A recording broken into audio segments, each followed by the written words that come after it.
Welcome to Read and Learn English. Today we will read a book called London by John Escott. London is the capital city of England. It is a big and busy place with many famous buildings, beautiful parks, and interesting history. In this book, we will learn about kings and queens, museums, streets, and people. You will see why many people love London. The English in this book is simple. It is good for people who are learning English. You can read, listen, and learn new words. Let's enjoy this story together. Let's start our journey through London. Chapter 1. A Great City. 2,000 years ago, London was a small village by the River Thames. Then the Romans came and built a town, and thousands of people lived there. Now, in the 21st century, London is the biggest city in Britain, with more than 7 million people. It is the capital city of the United Kingdom, the home of Queen Elizabeth II, and the home of the British government. Millions of visitors come to London every year. The name London comes from the Romans. People lived here before the Romans came, but we do not know very much about them. The Romans came to England in the year 43. Their ships came up the River Thames from the sea, and they built houses and other buildings next to the river. They built a bridge over the river, and they called the town Londinium. You can find out about London's early days and about the Romans at the Museum of London.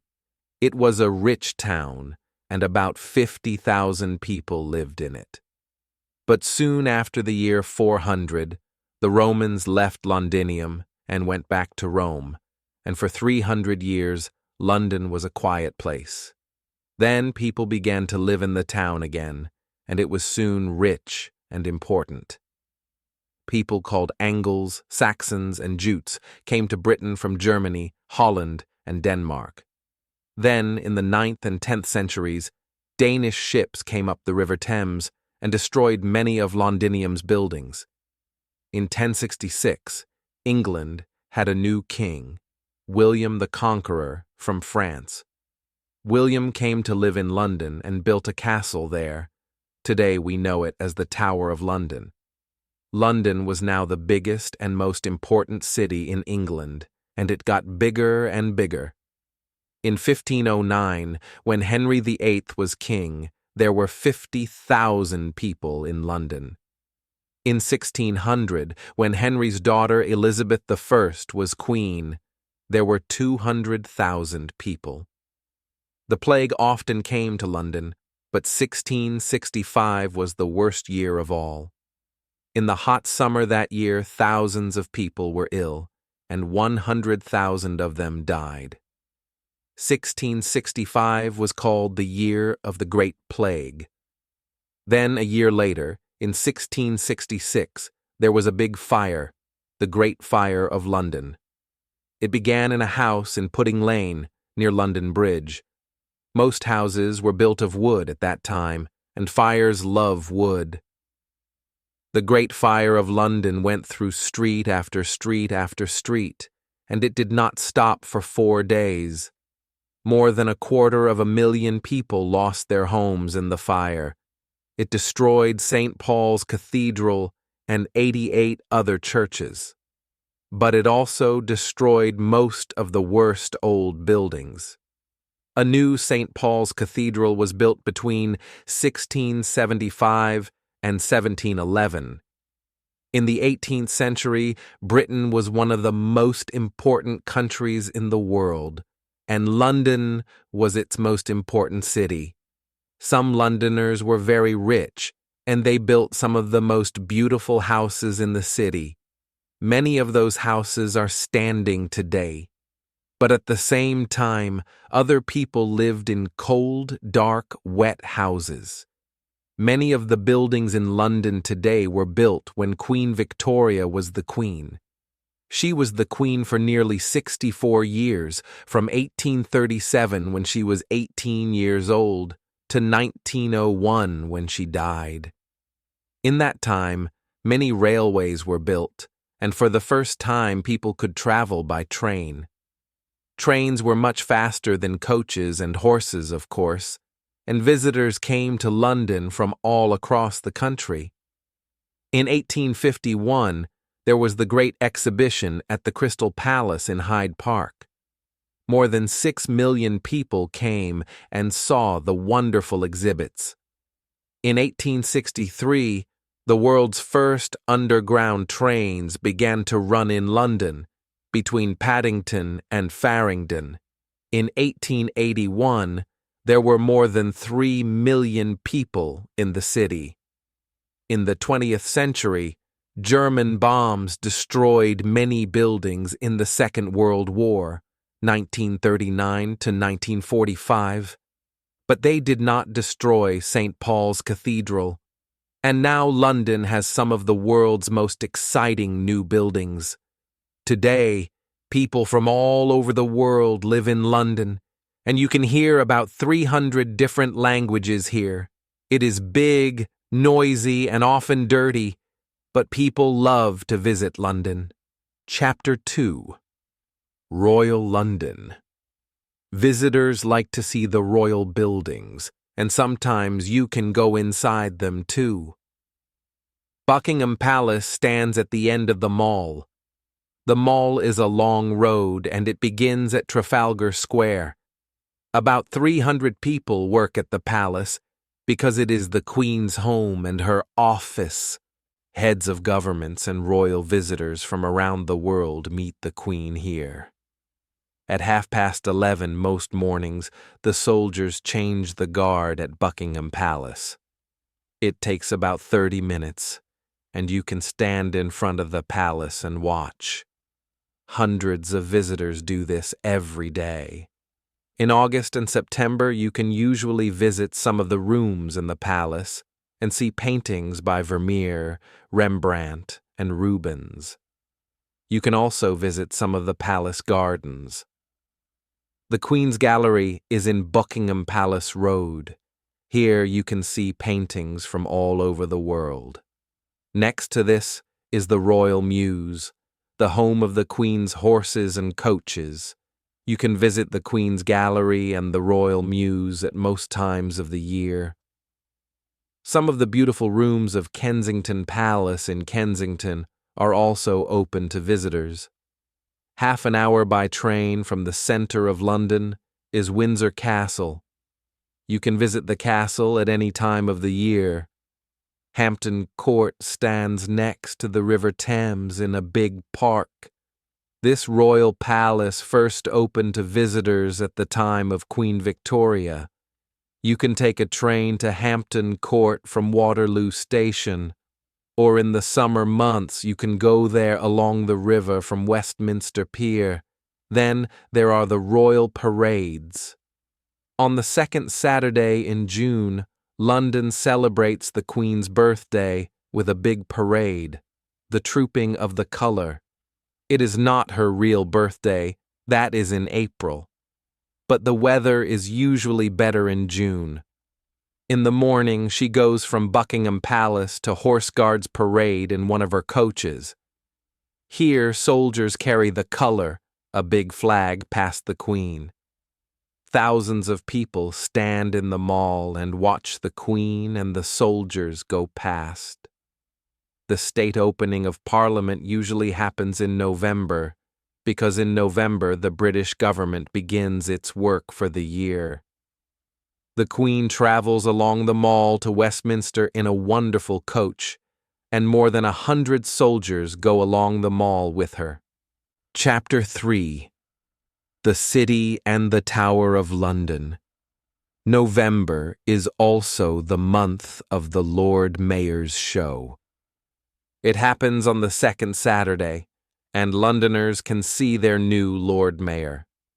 The mayor travels from his home at Mansion House to the Strand in a 200-year-old coach.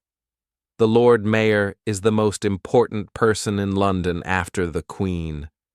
The first mayor of London was Henry Fitzaylwin in 1189. They were first called Lord Mayors in the time of King Henry VIII. The city is the oldest part of London. It is the home of the Bank of England and many other big offices. Only about 5,000 people live in the city, and at the weekends the streets are quiet. But between Monday and Friday, nearly 500,000 people go to work in the banks and offices there. The Bank of England is more than 300 years old. It is a very famous bank and also has an interesting museum with money from many different centuries. The Tower of London is the city's oldest building. It stands by Tower Bridge and next to the River Thames. In the past, it was a palace and a prison. Kings, and sometimes queens, put their most important prisoners there, and many of these prisoners never came out alive. The Tower of London is not just one tower. It is 11 towers in different buildings. At the center is the White Tower.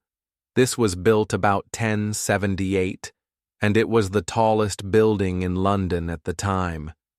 You can see the crown jewels in the Jewel House and visit the Bloody Tower. In 1483, Edward IV, the King of England, died. He had 2 young sons. So, was the next king Edward's older son? No, the next king was Edward's brother Richard, because Richard put Edward's 2 young sons in prison in the Tower. Nobody ever saw them again. Nearly 200 years later, people found bones in the Tower. Perhaps they were the bones of the king's dead sons. Nobody knows. 2 other famous prisoners in the Tower were Anne Boleyn, wife of Henry VIII and mother of Queen Elizabeth I. Before she was queen, Elizabeth was also a prisoner in the Tower. Her sister, Queen Mary, put her there. More than 2 million people visit the Tower every year. There are 36 yeoman warders or beefeaters at the Tower. They tell visitors all about the Tower and its famous people. Tower Bridge is more than 100 years old. It is one of London's most famous bridges. When tall ships go up the river, the center of the bridge opens. You can learn more about the bridge at the exhibition there called the Tower Bridge Experience. St. Paul's Cathedral is in the center of the city. Its dome is 110 meters high, and it is the second biggest dome in the world after St. Peter's in Rome. The 2 bells in the tower are called Great Paul and Great Tom. Great Paul is the biggest bell in the United Kingdom. Great Tom rings every hour, and it also rings when a king or queen dies. Also in the city is a building 60 meters high called the Monument. It is near Pudding Lane and was built because people wanted to remember the Great Fire of 1666. Chapter 4. Whitehall and Westminster. South of Trafalgar Square is a long road called Whitehall. Most of the buildings in this road are government offices. There are 2 soldiers on horses outside Horse Guards Parade. Walk down the road to Parliament Square and you go past Downing Street. It is not a long street. The Prime Minister, the head of the British government, lives at 10 Downing Street. In 1682, Sir George Downing built the street of houses near Whitehall Palace. There are only 4 houses here today, but they are very different now. King George II gave number 10 to Sir Robert Walpole in 1735, and British prime ministers began to live in 10 Downing Street from that time.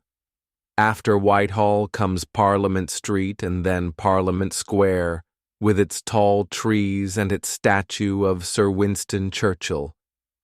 Churchill was Britain's prime minister at the time of the Second World War. Next comes St. Margaret's Street with Westminster Abbey, and across the street, the Houses of Parliament. Westminster Abbey is London's oldest and perhaps most famous church.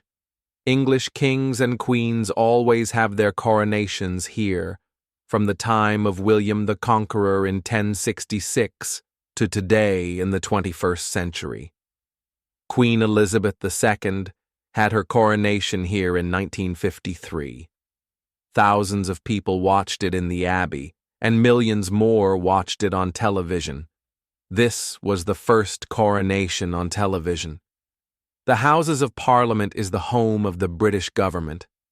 The clock high up on the building is called Big Ben, but really Big Ben is the bell in the clock. You can hear Big Ben ring every hour. 4 smaller bells ring on the quarter hours.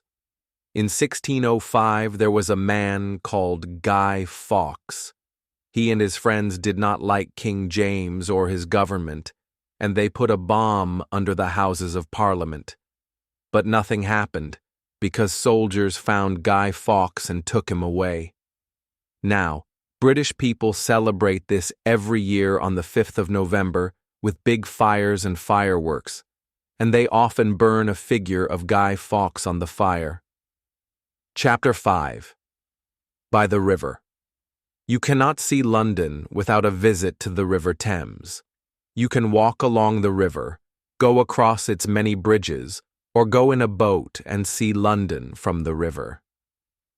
The first Globe Theatre was built at the time of Queen Elizabeth I. People watched William Shakespeare's plays there. In 1997, a new Shakespeare's Globe Theatre opened, next to the River Thames. In the summer, you can visit the theatre and see Shakespeare's plays. Under the theatre is Shakespeare's Globe exhibition. Here you can learn more about the work of England's most famous writer and the old and new Globe theatres. Not far away is Tate Modern, an art gallery with 88 rooms of 20th and 21st century art. The exhibitions change, so there is always something new. There are paintings by Matisse, Picasso, Jackson Pollock, Mark Rothko, Andy Warhol, and many more. The Millennium Bridge is London's newest bridge, the first for 100 years. It goes across the river from outside Tate Modern.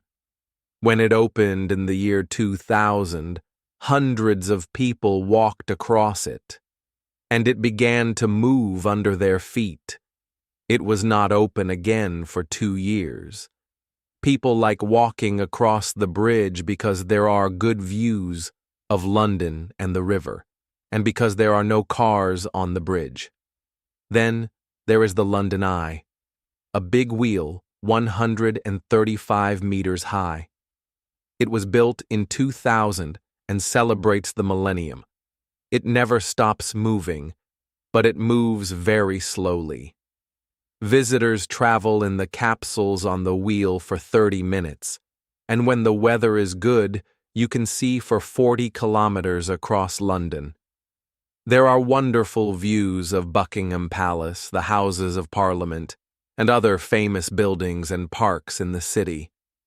Everybody loves going up in the London Eye. Canary Wharf opened in 1991. It has 3 towers. The tower at 1 Canada Square is 240 meters high, and it is the tallest office building in Britain. You can go to Canary Wharf on the Docklands Light Railway or take the Jubilee Line train to Canary Wharf Station. You can also get there by boat, visit the shops and restaurants, listen to music or watch theatre in the street, or visit the museum in Docklands. In its 12 galleries, you can learn about London's docks from the time of the Romans to now. There were bad floods in London in 1663 and 1928. Then, in 1953, more than 300 people died in a flood near the River Thames and in the east of England.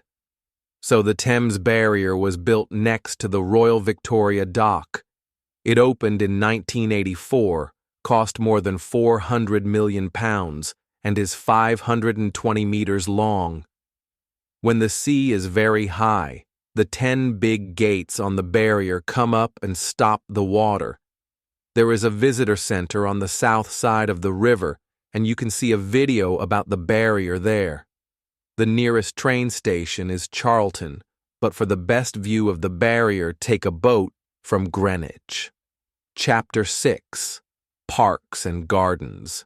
When you are tired of buildings, you can visit one of London's many beautiful parks.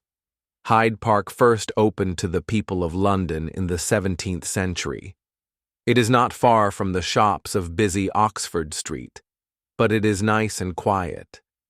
You can walk or sit under the trees. In the center is a lake called the Serpentine, and you can take a boat out on the water. There are usually a lot of people at Speaker's Corner, near Marble Arch.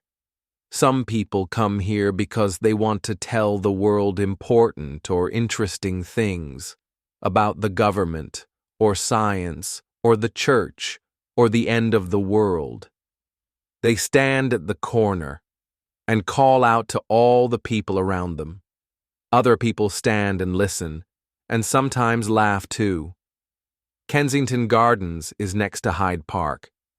Here you can see a statue of Peter Pan, the famous boy in the book Peter Pan by J.M. Barrie. There is also a playground here called the Diana, Princess of Wales Playground. Many people want to remember Princess Diana. She lived near here in Kensington Palace, and the playground has lots of exciting things for children. Regent's Park is the home of London Zoo. The zoo opened in 1828, and it has animals and birds from all over the world. There is also a theater in the park. On a summer's evening, you can sit out and watch a play by Shakespeare. Or you can see the park from the water. Take a boat along the canal from Camden Lock to Little Venice. In the summer, you can listen to music in the park. St. James's Park is next to the mall. It is a small park, but very beautiful, and it is the oldest of the royal parks. Lots of birds live on and around the lake in the center of the park. Chapter 7: More Museums and Galleries. The British Museum in Great Russell Street is the biggest museum in Britain and the oldest museum in the world. It opened in 1759. There are 94 galleries. It is a 4-kilometer walk through all these galleries, a reading room, and bookshops. At the center of the building is the beautiful Great Court. The Museum of London at 150 London Wall opened in 1976. There you can learn about London and its people from its earliest times. At the Natural History Museum in Cromwell Road, you can learn all about our world and the people and animals in it. You can see the dinosaur exhibition, with moving dinosaurs, and many more beautiful and interesting things. The Science Museum has more than 10,000 exhibits. Here you can learn about the science of the past and the science of today. It also has an IMAX cinema. A much smaller museum at 48 Doughty Street is the Dickens House Museum. The writer Charles Dickens lived in this house with his family for 3 years, from 1837 to 1839. He wrote 2 of his books here, Oliver Twist and Nicholas Nickleby. After Shakespeare, Dickens is England's next most famous writer. Another important British writer, Sir Arthur Conan Doyle, wrote stories about Sherlock Holmes. The clever detective and his friend Dr. Watson are now famous all over the world. The Sherlock Holmes Museum is at 221B Baker Street. The house was built in 1815, and in the stories Holmes lives at this address. Holmes did not really live in Baker Street, of course, but at the museum you can learn all about him. You can see Holmes's hat and Dr. Watson's bedroom and many things from the stories, and you can sit in Holmes's chair for a photograph. The London Transport Museum is in Covent Garden and tells the story of London's buses and underground trains from the early 19th century. There are lots of interesting things here. You can see films, drive a London bus or underground train, and hear stories about buses in London during the Second World War. 4 million people visit the National Gallery in Trafalgar Square every year. There are more than 2,300 pictures here, the earliest from the 13th century. Next to the National Gallery is the National Portrait Gallery in St. Martin's Place. Here you can see pictures of famous people. There are faces from the past, pictures of kings and queens and of William Shakespeare, and faces from today, from Prince William to David Beckham. Tate Britain is at Millbank, past Lambeth Bridge. It is the home of British art from the year 1500 to today. There are pictures by John Constable, J.M.W. Turner, and many other famous names in British art. Madame Tussauds in Marylebone Road is famous for its wax figures. You can see famous people from the past and famous people of today: Abraham Lincoln, Mahatma Gandhi, Nelson Mandela, Beyoncé, and Brad Pitt. And in the Chamber of Horrors, you can see some very bad people. The London Dungeon in Tooley Street is a museum of horror. 500,000 people visit it every year, but some do not stay very long. Museums and art galleries can be very busy, but in the late afternoon it is often quieter. In many of the bigger museums and galleries, tickets are free. Chapter 8. Theatres, Music, and Sport. London's West End has some of the best theatres in the world, so tickets can be expensive. Sometimes they are £50 or more, but you can get cheaper tickets too. Go in the afternoon. Tickets are often cheaper then. Or go to the TKT shop in Leicester Square. They have cheap tickets for many theatres in London, but the tickets are for that afternoon or evening. Or buy a ticket for the gods. This is right at the top of the theater, and it is always the cheapest place. There is something for everybody: plays from hundreds of years ago, new plays by young writers, and of course, The Mousetrap. This very English play by Agatha Christie began in 1952, and it is still going more than 50 years later. Thousands of visitors see it every year. The National Theatre is in the South Bank Centre by the River Thames. It opened in 1976, and there are 3 different theatres in the building. There are also 5 restaurants and cafes, a big bookshop, free art exhibitions, and free music in the evenings. At the Royal Opera House in Covent Garden, you can hear wonderful music and singing from all over the world. For more music, go to the Royal Albert Hall in Kensington Gore next to Hyde Park. But perhaps you want to see Madonna, or the Red Hot Chili Peppers, or Usher. Look at Earl's Court, Wembley Stadium, and the Brixton Academy, and the place for cinemas is Leicester Square.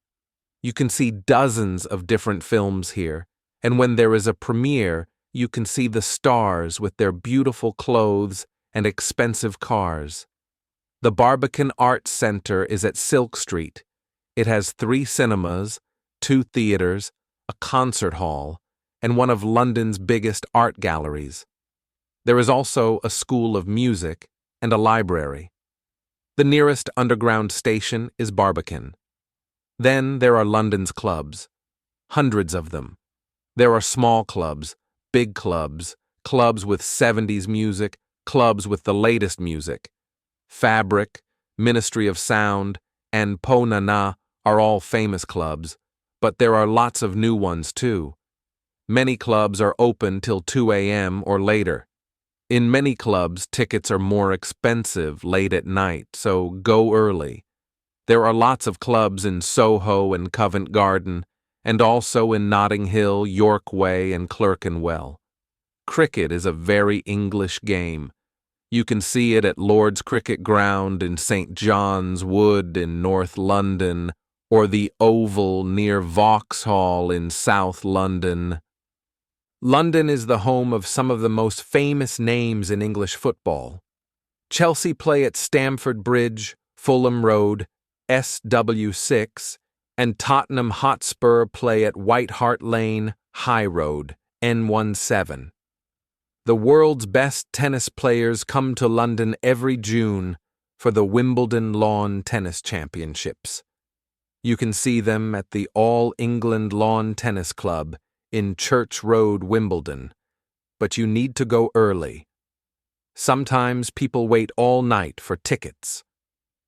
The Oxford and Cambridge University boat race began in Henley-on-Thames in 1829. These days, the race, nearly 7 kilometers long, begins in Putney and ends in Mortlake. It is in March or April every year. About 250,000 people stand beside the river or on the bridges and watch the two fast boats. The London Marathon happens on a Sunday in April. The runners start at Greenwich and run through the streets of London to Westminster. Some of the world's best runners come to London for the race, and thousands of other people run for 3, 4, 5 or more hours to finish the marathon. Today, more than 500,000 people can say, "I finished the London Marathon." In 1908 and 1948, people came to London from all over the world for the Olympic Games. Now the Olympic Games are coming to London for the third time in 2012. Many Londoners are excited about this. Chapter 9. Shopping and eating. You can buy nearly anything in London. Many of the most famous and expensive shops are in Regent Street, Bond Street, and in Knightsbridge. The most famous shop in all of the city, some people say the most famous in the world, is Harrods in Knightsbridge. It began in 1849 when Henry Charles Harrod opened a small food shop in Brompton Road. The building in Knightsbridge opened in 1905, and now 4,000 people work there. Some people go there and buy something very, very small just because they want the bag with the famous Harrod's name on it. Oxford Street has many big shops: Selfridges, Marks and Spencer, Debenhams. For smaller shops, go to Covent Garden. Charing Cross Road is famous for its bookshops. There are lots of them, and they sell old and new books. At weekends, you can visit some of London's markets. Petticoat Lane Market, open on Sundays, is in Middlesex Street and has cheap clothes and things for the home. At the market in Portobello Road, open on Saturdays, you can buy old clocks, old chairs and tables, and hundreds of other things. At Brick Lane Market, open on Sundays in the East End, you can buy nearly everything. Old Spitalfields Market in Commercial Street, open on Sundays, has some of the latest clothes in town, and they're cheap. When it is time for food, London has everything. You can have dinner in an expensive restaurant for hundreds of pounds, or you can buy a sandwich for not very much at all. You can eat in cafes or bars. You can buy food and take it away, and of course, you can buy English fish and chips. London has restaurants from nearly every country in the world, and not all of them are expensive. You can find food from Italy, Mexico, Spain, India, China, Russia, and many other countries. There are hundreds of good restaurants in Piccadilly, Soho, Leicester Square and Covent Garden, and more in Kensington, Knightsbridge, and Chelsea. For a very English afternoon, go to the Ritz in Piccadilly or the Savoy Hotel in the Strand for afternoon tea. You can listen to music, drink tea, and eat wonderful food. But remember to take a lot of money with you, and do not forget about pubs. There are thousands of pubs in London. In many pubs, you can eat and drink, and pub food is often cheap and good. Chapter 10. Traveling. When you come to London, do not bring a car. Take an underground train or a bus, or walk. The underground, also called the tube, is fast. The trains go from about 5 a.m., later at weekends, to about midnight. Buy your ticket before you get on the train, and don't lose it. You need it when you begin your journey and when you finish it. Between 8 o'clock and 10 o'clock in the morning, and between 4 o'clock and 6 o'clock in the evening, thousands of people are going to and from work. This is the morning and evening rush hour, and you cannot move easily on the trains and the buses. It is much nicer and quieter when you do not travel in the rush hour. You can see much more of London from the famous red buses than from the tube. There are buses for visitors too. They take you around many of the interesting places in the city. It takes about 1.5 hours, but you can get off the bus for a visit and get on again later. Or you can travel in one of London's famous black taxis, also called black cabs. Most of them are black, but some are blue, red, green, or white. Drivers must know all the 25,000 streets in the center of London before they can drive a taxi here. Why not go by boat along the River Thames? Boats leave Westminster Pier, Waterloo Pier, and Embankment Pier, and they go to Tower Pier, Greenwich, and, between April and October, Hampton Court. Big red buses. Buckingham Palace. The London Eye. Big Ben. These are only some of the things in London. It is a big, beautiful, noisy, and exciting city. More than 11 million visitors come every year from countries all over the world. So, when are you coming to London? Thank you for reading with Read and Learn English. We hope you enjoyed the story of London by John Escott. Now you know more about this amazing city. You learned about the London Eye, Big Ben, the River Thames, and more. London is full of history and fun places to see. Reading books like this helps your English get better. You learn new words and understand more. Keep reading, keep learning, and keep going. See you in the next story.